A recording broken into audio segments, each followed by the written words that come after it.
For the grace of God that bringeth salvation hath appeared to all men, teaching us that, denying ungodliness and worldly lusts, we should live soberly, righteously, and godly in this present world, looking for that blessed hope and the glorious appearing of the great God and our Savior Jesus Christ, who gave himself for us that he might redeem us from all iniquity and purify unto himself a peculiar people, zealous of good works.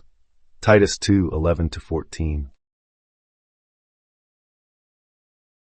My dear friend, hear these words, not as a tale of history, but as the very unveiling of your own divine drama. For the grace of God that bringeth salvation hath appeared to all men. This grace is your own human imagination, the pre-existent Christ buried in you. It bursts forth now, calling you home from a world of fading shadows. As you dwell in sense and conform to its laws, you live in ungodliness and worldly lusts. Yet the same power that framed the stars within your skull bids you deny those desires, to live so soberly alert to your divine self righteously, by assuming the state of the Christ I am, and godly, by reigning in the secret chambers of your mind.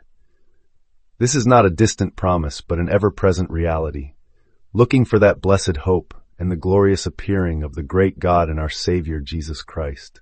That appearing is your awakening. The moment Christ within you steps forth from death's tomb, from the narrow confines of your skull, and calls you Father. In that instant you know the one who gave himself for you, who descended into the grave of man's mortality, so that you might rise in immortality.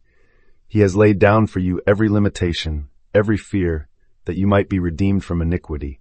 Degree by degree you discard the old man, until you stand pure. Purified unto himself, you become a peculiar people, not by title, but by experience. You move through the world with a new magnetism, zealous of good works, not by striving, but by the effortless outflow of divine life through you. Every act of kindness, every faith-filled assumption is the living sacrifice of the Son upon the cross of your body.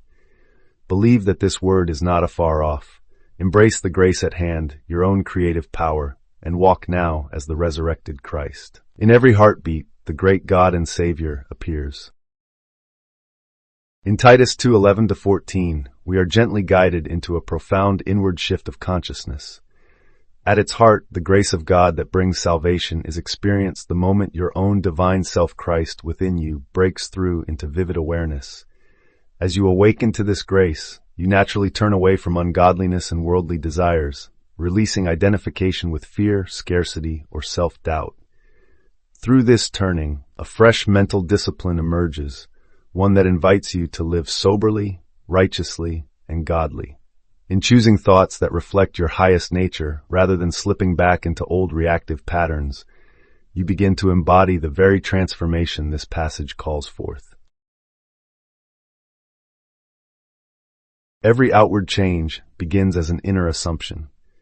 Here, grace is not an external gift, but your awakened imagination, the power to conceive and hold your true state. Salvation is simply the process of transforming corrupt beliefs, iniquity, into pure ones.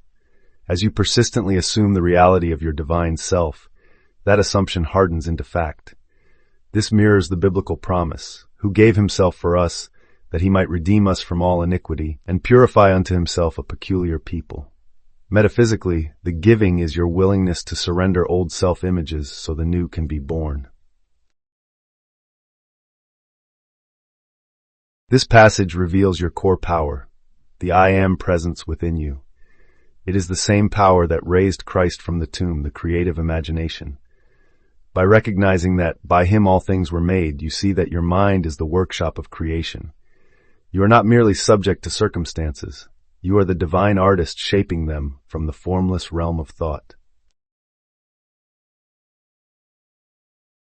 Each morning, as the light of dawn filters through your mind, begin by affirming, I am the grace of God manifest now, and allow that truth to settle deeply within you. Whenever fear or any negative thought begins to stir, gently but firmly deny it by declaring, I deny that thought, it is not mine. Then consciously replace it with a thought of peace, health, abundance, or love.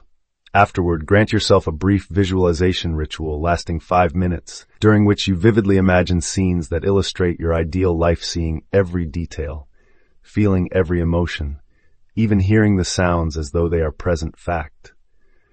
As evening arrives and your day draws to a close, anchor your experience in gratitude by giving thanks for the inner shifts you have made, speaking as though your salvation has already been completed. Through consistent practice of these steps, you align with that blessed hope, not as a distant promise, but as a living reality in the here and now, witnessing the outer world realign to reflect your divine state.